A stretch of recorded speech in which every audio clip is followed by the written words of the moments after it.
Salam sejahtera untuk kita semua. Om Swastiastu, Namo Buddhaya, salam kebajikan, rahayu.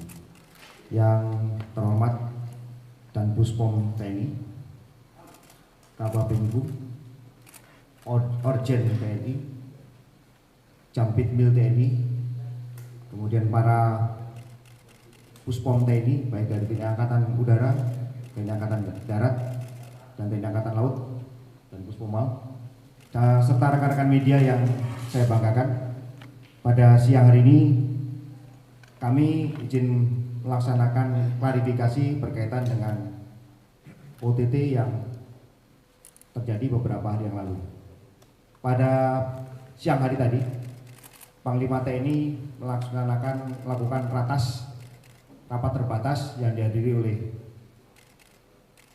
Kasum TNI, Kabais TNI, dan ada kami yang ada di sini ini sekarang berkaitan dengan OTT tersebut. Pada prinsipnya bahwa reward dan punishment yang diterapkan terhadap segenap prajurit TNI bagi beliau sangat konsisten dan jelas. Kemudian yang kedua adalah berkaitan dengan pelanggaran hukum. Penegakan hukum harus ditegakkan, namun jangan sampai melanggar hukum. Apalagi pelanggaran hukum ini dilakukan oleh penegak hukum. Kalau kita ketahui kemarin bahwa OTT yang terjadi atas nama Letkol ABC, kita ketahui alurnya adalah melakukan profiling dulu, kemudian pengutitan hingga penangkapan. Prosedur ini mestinya cukup panjang, dan dari pihak KPK sudah tahu bahwa ini adalah oknum TNI. Namun lebih detailnya seperti apa kejadiannya nanti Dan Puspom TNI akan menjelaskan. Silakan. Baik, terima kasih. Selamat siang untuk rekan-rekan wartawan. Jadi seperti apa yang disampaikan Kapuspen tadi, izinkan saya untuk menjelaskan kronologis kejadian yang kami terima. Jadi terus terang OTT ini kami terima dari berita media. Jadi setelah mendapat berita tersebut, kami mengirim tim untuk merapat ke KPK. Di sana berkoordinasi untuk yang tertangkap tangan dalam hal ini Letkol ABC sudah berada di sana. Kita dari tim Puspom TNI dengan KPK kita rapat gelar perkara, yang pada saat gelar perkara tersebut akan diputuskan bahwa seluruhnya yang terkait pada saat OTT tersebut akan ditetapkan sebagai tersangka karena berdasarkan alat bukti yang sudah cukup. Dari tim kami terus terang keberatan kalau itu ditetapkan sebagai tersangka, khususnya untuk yang militer, karena kami punya ketentuan sendiri, punya aturan sendiri. Namun pada saat press conference ternyata statement itu keluar bahwa Letkol ABC maupun Kabasarnas Marsdia HA ditetapkan sebagai tersangka. Nah, di sini mulai bergulir untuk polemik di media, yang pada intinya kami, apa yang disampaikan Panglima, sebagai TNI harus mengikuti ketentuan hukum dan taat kepada hukum. Itu tidak bisa ditawar. Dan bisa kita lihat siapapun personel TNI yang bermasalah selalu ada punishment-nya tadi kan Kapus menyampaikan. Setelah kejadian tersebut, setelah hasil pemeriksaan 1 kali 24 jam sesuai dengan ketentuan, Letkol ABC baru diserahkan kepada kami dengan status oleh KPK sebagai tahanan. Tapi terus terang banyak juga teman-teman media yang menanyakan ini kenapa yang Letkol ABC sudah ditahan, yang Basarnasnya belum dilaksanakan. Terus terang saat itu kami sampaikan, kami belum melaksanakan proses hukum sama sekali. Karena dasar kami melaksanakan proses hukum adalah laporan polisi. Dan saat itu dari rekan-rekan KPK yang melakukan penangkapan belum membuat laporan kepada kami selaku penyidik di lingkungan militer. Jadi status Letkol ABC yang saat itu diserahkan hanya sekedar titipan.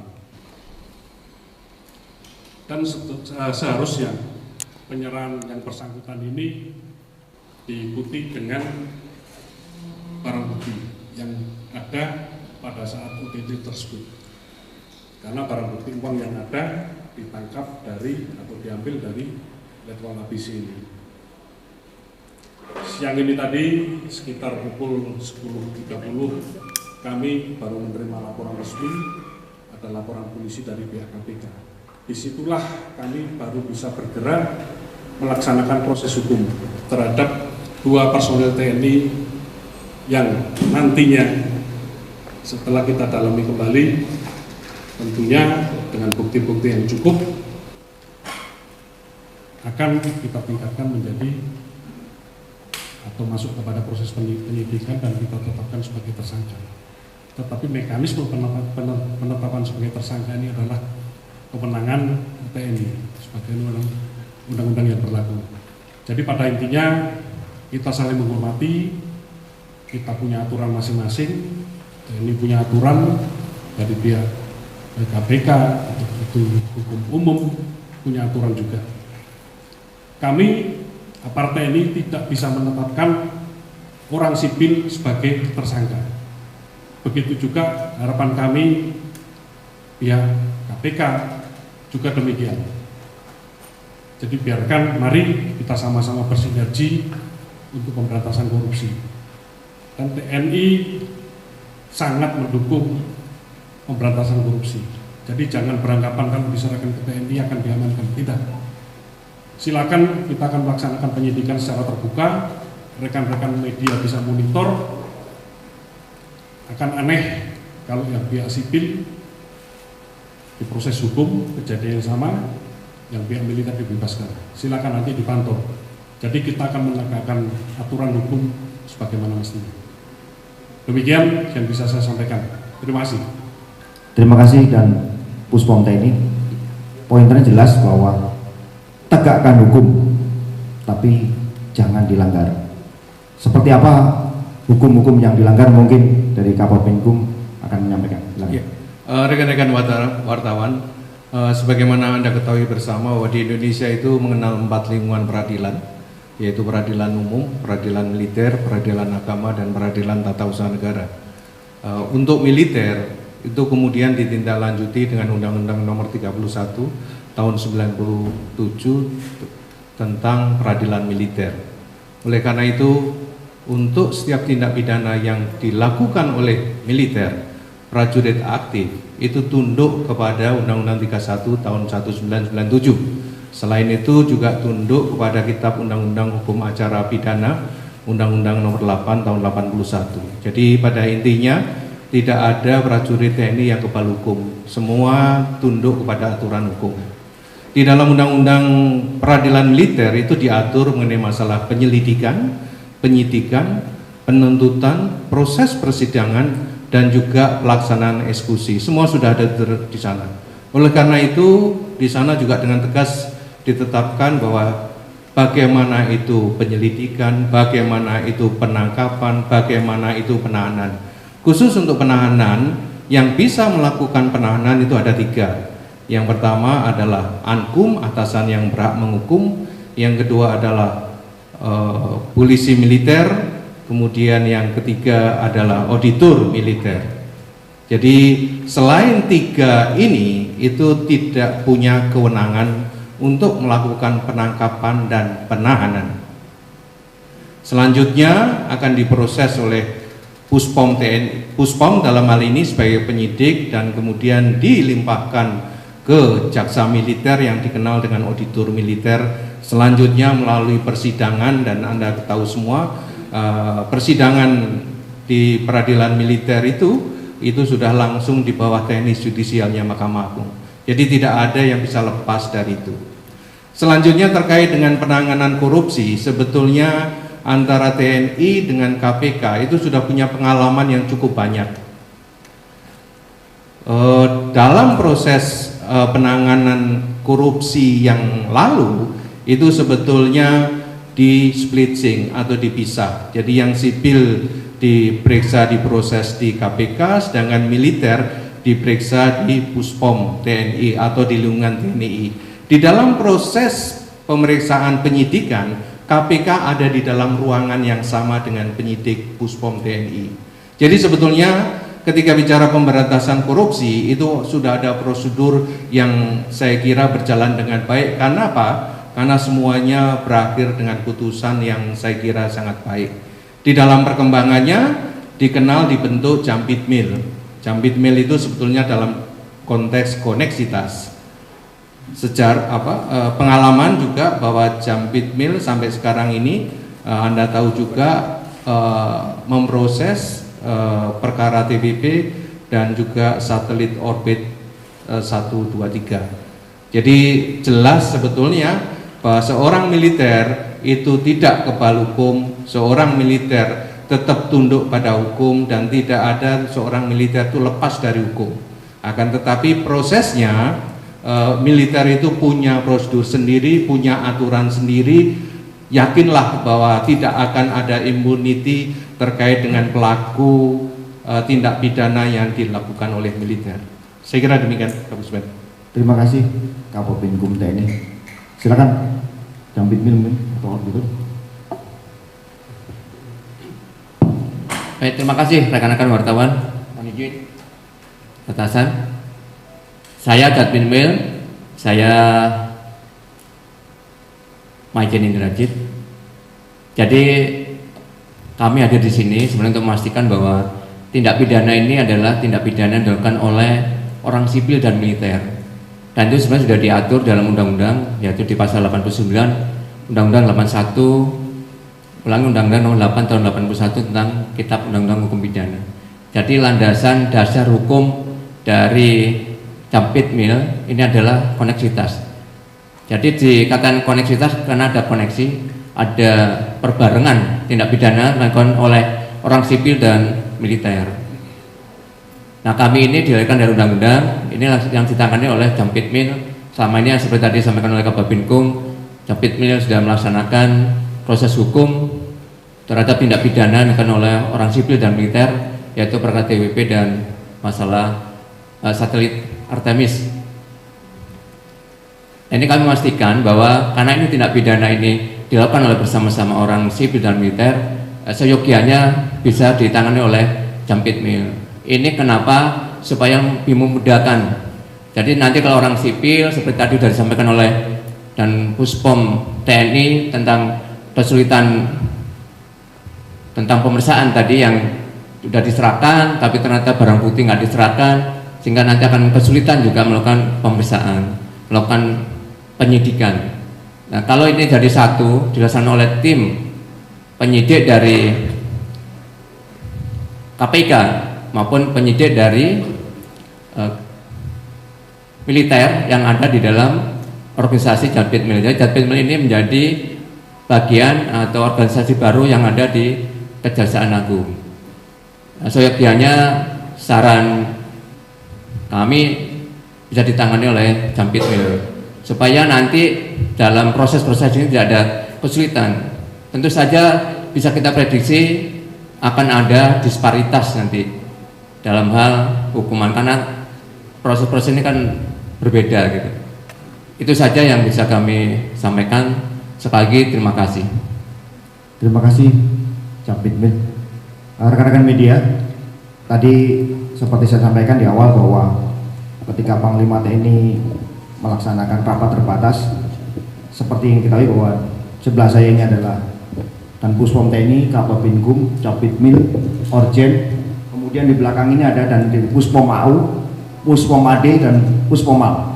Jadi kami lengkap semua untuk tegas jadi menyampaikan bahwa tegakkan hukum, tapi penegak hukum jangan sampai melanggar hukum.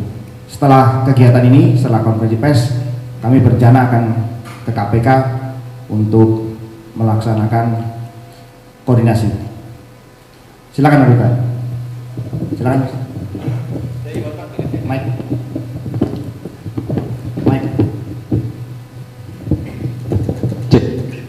Izin Pak, saya Iwan dari CNN. Untuk Dan Puspom, pertanyaannya adalah apakah saya mau menegaskan aja, apakah berarti ini ada pelanggaran prosedur yang dilakukan oleh pihak KPK? Itu aja Pak. Pertama. Terus yang kedua, Pak HA ini, Pak Henry ini sebentar lagi kan memasuki masa pensiun nih, sekitar mungkin seminggu atau 2 minggu lagi. Nah, ketika beliau sudah pensiun, itu nanti tetap ditangani oleh Puspom atau karena dia udah balik ke sipil gitu Pak? Apakah kemudian dikembalikan ke sipil? Itu Pak. Terima kasih. Baik, terima kasih. Saya izin menjawab. Jadi menurut kami apa yang dilakukan oleh KPK untuk penetapan personil militer sebagai tersangka menyalahi ketentuan.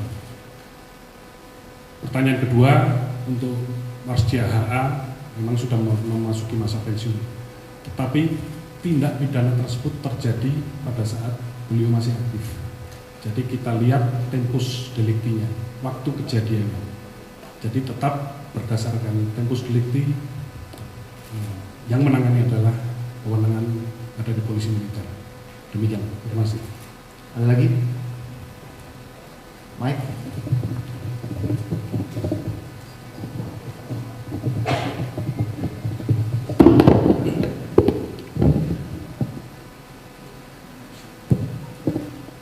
Izin Bapak Gita Irawan Pak dari tribunnews.com. Mau tanya Pak, ada kemarin beredar kabar juga kalau kemarin pas dia HA ini sempat menemui dan Puspom juga Pak, apa betul kabar tersebut dan kemudian apa yang dibahas gitu Pak dalam pertemuan tersebut.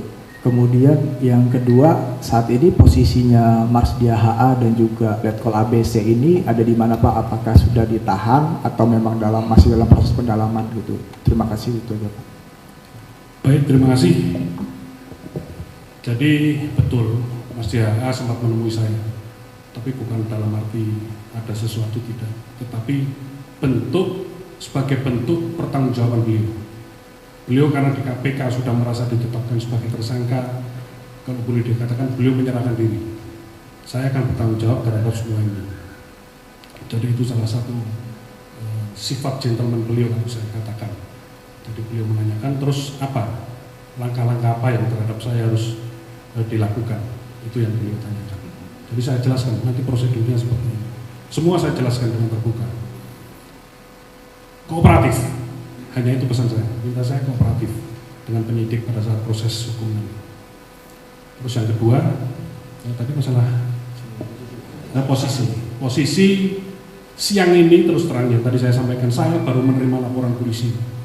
Jadi kalau ibaratnya proses hukum adalah satu ruangan, kuncinya itu baru saya terima siang ini. Jadi kemarin yang ada penetapan tahanan dan yang lain-lain, ya kami belum bisa masuk ruangan, belum bisa melaksanakan proses hukum. Jadi setelah kami pegang kunci, kami baru bisa melaksanakan penahanan, penyitaan, penggeledahan, dan yang lain-lain sebagaimana proses hukum yang berlaku. Jadi itu, terima kasih. Ya, izin Pak Yogi dari CNN, mau bertanya, berarti kalau untuk bagi TNI, untuk kedua anggota ini belum berstatus tersangka ya Pak sampai saat ini. Dan satu lagi tadi Bapak bilang bahwa penetapan tersangka dari KPK ini kan menyalahi ketentuan. Itu ketentuan yang Undang-Undang Peradilan Militer tadi atau yang mana Pak? Ya. Jadi beliau berdua belum kita tetapkan sebagai tersangka karena kita baru terima laporan hari ini. Nanti kita kembangkan termasuk dari tentunya kita akan koordinasi dengan KPK bukti-bukti apa yang sudah didapat. Ini membawa alat bukti sehingga kami bisa mengambil langkah lebih lanjut, meningkatkan proses penyelidikan sama dengan yang di KPK menjadi penyidikan. Di situ baru nanti akan kita tetapkan sebagai tersangka. Terus yang kedua, masalah ketentuan di peradilan militer sudah jelas bahwa kita TNI ada kekhususan, ada undang-undang tentang peradilan militer 31 tahun 97. Nah itu yang kita gunakan. Ya KPK dan yang lain-lain punya juga.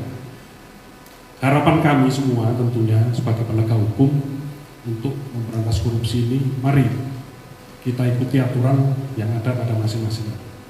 Demikian. Terima kasih. Terima kasih. Kamu Pintu menambahkan. Jadi prosedurnya tadi yang sampaikan sudah benar. Dan saya tadi juga menyinggung bahwa kita sebenarnya sudah punya pengalaman.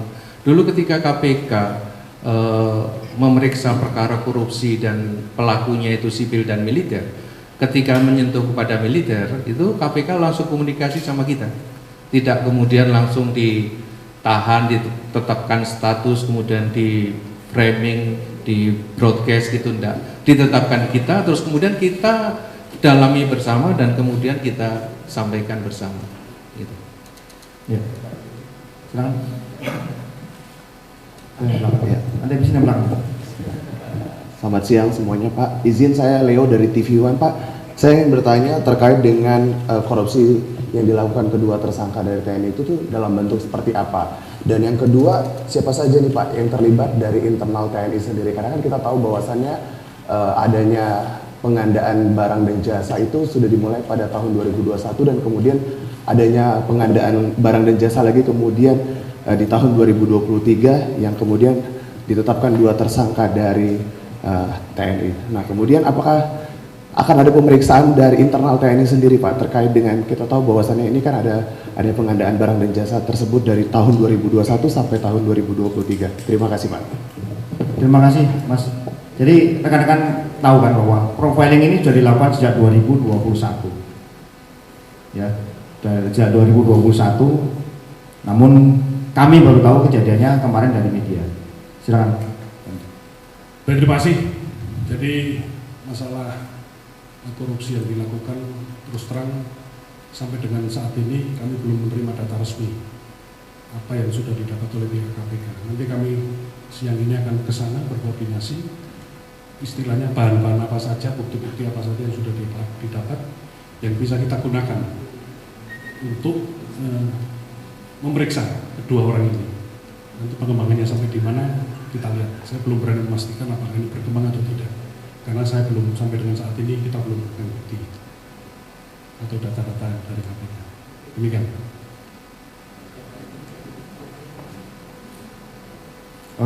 Tersangkanya, tanda kutip tersangka, sudah diserahkan, tapi barang bukti masih ada di KPK.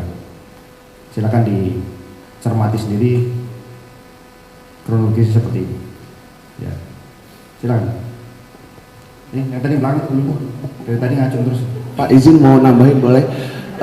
Ini untuk penekanan saja. Kenapa kan sudah ada barang bukti yang memang ditahan pada saat KPK melakukan tangkap tangan seperti itu senilai 999,7 juta dan kemudian itu ditangkap langsung di dalam mobil tersangka yang merupakan anggota TNI. Nah kemudian kenapa barang bukti tersebut sampai saat ini belum diterima oleh Buspen TNI seperti itu Pak? Untuk memperjelas saja alasannya seperti apa?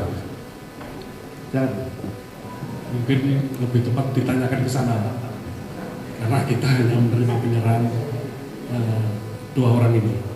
Jadi silakan nanti mungkin ditanyakan ke teman-teman kita di KPK kenapa itu tidak diberikan. Terus, atau nanti didiskusikan ke teman-teman kenapa kok seperti itu. Ini yang tadi. Ini nggak mau pulang ya. Iya Pak, perkenalkan saya Bahtiar dari Merdeka.com. Ingin bertanya Pak, berarti kalau dari penjelasan Bapak-Bapak di depan, militer itu akan melakukan penyelidikan dan penyidikan ulang gitu ya Pak ya, yang saya tangkap seperti itu. Dan di sini kedepannya ini kan di sini juga ada Jampit Mil. Berarti kasus yang dari di KPK itu akan diambil ke Kejagung kah? Atau nanti ditangani oleh auditor di militer kah? Itu yang pertama Pak. Dan yang kedua, ya kita tahu Pak, kalau ini saya pengen minta tanggapan aja sih Pak dan pandangan dari Bapak-Bapak bahwa kita tahu kalau OTT itu kan cepat gitu ya Pak ya, cepat tangkapnya langsung cepat gitu ya. Dan mungkin kalau ada pandangan yang kalau koordinasi dulu ntar keburu kabur itunya orangnya gitu ya. Nah itu bagaimana Pak pandangan dari Bapak-Bapak kalau karena kedua anggota TNI ini kan tertangkap dalam proses OTT gitu ya Pak ya. Satu-satu Pak. Ya, OTT itu kan prosesnya panjang, tidak semena-mena ketemu di jalan langsung ditangkap, kan bisa koordinasi. Ya, silakan. Baik, terima kasih. Jadi kaitan dengan OTT tadi, ini saya sedikit luruskan bahwa memang serah terima uang itu ada di BRI, kan beritanya di BRI lapangan parkir BI maupun BRI Mabes AR. Tetapi kedua orang ini ditangkap di luar markas besar TNI. Ini perlu saya tegaskan. Jadi khusus Letkol ABC ini ditangkap, kalau boleh saya katakan, di daerah Cipayung, di warung Soto Seger Boyolali dekat Polsek Cipayung. Nah, hanya di berita ditangkap di daerah Cilangkap. Nah, ini yang seolah-olah ini ditangkapnya di lingkungan Mabes TNI. Berikutnya soal koordinasi, apalagi pelaksanaan di sini. Kalau itu koordinasi baik dengan kita, tadi saya sampaikan. Kalau takut bocor, udah nggak usah ngasih awalnya. Kasih tahu Pak, jam sekian standby, nanti kami jemput, kami mau nangkap TNI Pak. Udah kita ikut Pak. Kita nggak akan tanya di mana masalah apanya, kita akan ikut. Ini kan dekat sekali Pak di Mabes AR. Mungkin nggak usah ditangkap di luar, cukup di parkiran kita tangkap. Kita yang menangkap, mereka menangkap. Saya kira demikian. Ya, ada lagi? Selamat siang Bapak-Bapak, saya Sarah dari Metro TV. Sebenarnya mau menegaskan aja, jadi kapan ini dari Kabasarnas maupun dari Letkol ABC akan ditangkap oleh polisi militer TNI? Terima kasih. Terima kasih. Kalau kapannya mungkin dalam waktu secepatnya setelah kelengkapan administrasi untuk proses penyidikan sudah kita lengkapi. Jadi kita nggak usah khawatir rekan-rekan bahwa ini akan kita olor-olor supaya tetap dengan bukti-bukti yang ada. Hanya tadi kita perlu kelengkapan alat buktinya dari KPK. Saya kira sudah cukup, dan kita misalkan melakukan penyelidikan sebagai prosedur sebelum ke penyidikan itu saya kira tidak perlu terlalu lama, karena apa yang sudah dilakukan KPK tentunya sama dengan apa yang kita perlukan nanti. Dan demikian. Ya, Mbak dari Mabes TNI Mbak. Itu logonya Mabes TNI. Oke Pak, saya Rizka dari Kompas TV, selamat sore. Kalau misalkan tadi kita berbicara soal proses penangkapan dan penetapan tersangka gitu kan dari militer, ini juga punya cara sendiri, dari KPK punya cara sendiri. Nah saya ingin bertanya terkait dengan nanti jalur ataupun proses selama berjalannya proses hukum gitu ya Pak ya. Apakah nanti ini akan paralel bersama dengan KPK ataupun nanti akan saling silang? Ini kan akan ada saksi-saksi lain yang mungkin juga bukan dari anggota militer gitu Pak. Nanti akan seperti apa prosesnya Pak? Mohon penjelasannya. Terima kasih. Terima kasih Pak. Baik, terima kasih. Jadi prosesnya soal kecepatan proses penyelesaian di masing-masing saya kira. Tapi saya kira tidak akan berbeda waktunya terlalu lama. Dan mekanismenya sama, mulai proses penyidikan oleh KPK, masuk ke penuntutan kalau kita oleh auditor, mereka oleh jaksa KPK, terus sampai ke proses persidangan yang berujung nanti kalau sampai kasasi ada di satu tempat juga di Mahkamah Agung. Tetapi terkait dengan mekanismenya sama Mbak. Untuk tersangka militer kita memerlukan saksi dari yang sipil yang ada di KPK. Begitu juga tersangka sipil yang ada di KPK, saksinya adalah dari militer. Jadi nanti untuk Marsdia RA maupun Letkol ABC akan diperiksa juga oleh KPK sebagai saksi. Nah soal mekanisme pemeriksaannya di mana itu teknis. Terima kasih. Ada lagi? Mas, terakhir ya? Karena kami akan segera menuju ke KPK lain.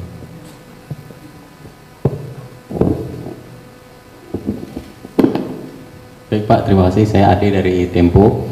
Ingin menegaskan aja Pak, artinya kan tadi kan disebutkan bahwa profiling dari Kabasarnas ini dari tahun 2021 gitu ya. Artinya komitmen dari TNI ini untuk pemberantasan korupsi ini seperti apa sih Pak? Artinya kan kalau bisa dikatakan ini kecolongan oleh KPK gitu ya, kalau boleh dikatakan gitu. Nah, berbicara dari dari TNI-nya sendiri, komitmen untuk misalnya untuk mencegah atau tindakan korupsi ini bagaimana gitu Pak? Mungkin itu. Terima kasih Mas. Sebetulnya beliau ini kan bukan dari TNI aktif, TNI yang ada di tubuh TNI sendiri, tapi di luar TNI. Jadi tidak bisa disebutkan sebagai kecolongan. Internal TNI sudah melakukan namanya waskat, baik itu dipimpin oleh Irjen masing-masing Kotama sampai ke inspektorat di Mabes TNI sudah sangat kuat melekat. Kemudian perintah harian Panglima TNI juga sangat jelas mengenai Sabta Marga, Sumpah Prajurit dan sebagainya. Nanti akan di-share. Jelas perintah harian Panglima TNI nomor 1, 2, 4 dan 6 misalnya. Itu bisa jelas disebutkan bahwa itu adalah pagar-pagar bagaimana TNI untuk berperilaku. Pada prinsipnya rekan-rekan media maupun masyarakat Indonesia sudah paham betul siapa Laksamana TNI Yudo Margono. Hanya ada hitam dan putih. Kalau bagus ya dikasih reward, kalau jelek ada pelanggaran hukum jadi punishment. Dan punishment sangat jelas, bisa dicek di berbagai sumber bagaimana ketegasan beliau dalam memimpin. Jadi tidak usah ragu-ragu dari masyarakat maupun rekan-rekan media bahwa ini akan dilaksanakan secara terang benderang apa yang disampaikan oleh Dan Puspom tadi. Bisa diikuti perkembangannya seperti apa. Demikian, terima kasih. Sudah saya? Dari mana Mas? Ya. Koran Tempo. Polisi, saya mau tanya keterkaitan korporasi dalam kasus rasuah ini, yaitu PT PT Kindah Utama dan komisarisnya Roni Aidil terhadap kasus rasuah ini. Nah, itu kan di korporasi tersebut mencantumkan bahwa dia adalah supplier spare part bagi TNI AU. Nah, kira-kira dari hal ini gitu, korporasi ini apa keterkaitannya dalam kasus yang sedang ditangani oleh KPK dan TNI ini? Terima kasih, Pak. Baik, terima kasih. Jadi kembali saya sampaikan bahwa kita sama sekali sampai sekarang belum memegang data-data soal nanti ada pengembangan lain, itu nanti teknis di lapangan. Tapi kita tentunya akan fokus penyelesaian kepada kejadian yang ada di Basarnas ini. Jadi supaya fokus cepat selesai. Jika ternyata nanti ada tambahan data dari KPK di luar permasalahan ini, tentunya kita akan dalami lagi. Demikian. Ya. Terima kasih rekan-rekan media. Saya sangat berharap bahwa rekan-rekan media mampu membantu kinerja kami, turut mengawasi kinerja kami sehingga TNI tetap menjadi garda terdepan dalam menjaga kedaulatan bangsa ini. Terima kasih. Wassalamualaikum warahmatullahi wabarakatuh. Om Santi Santi Santi.